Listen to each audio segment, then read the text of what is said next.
But I think we're going to have to be very inclusive in how we record and get access to other languages so that the library and the options for translation are there so that everybody can participate. We've all seen demonstrations of the ability to translate a podcast using AI in the voice of the host into another language.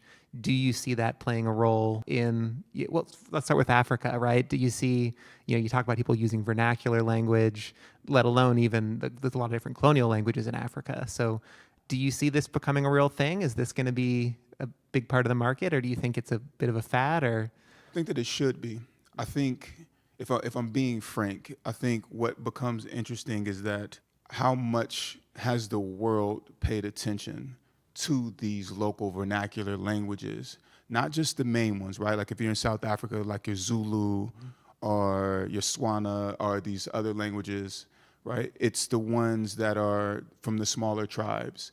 And you would need a record of them in order for them to go into the machine learning, in order to be able to translate. So I think that there will have to be a concentrated effort to get record of these languages so that they can then become a part of the AI library so that things can be translated from English into Meru or Kikuyu. These are some of the tribes in Kenya, as well as go into, Tree or into Pidgin in Nigeria and some of the other types of languages that exist, right? Or Wolof in Senegal, yeah, right. right?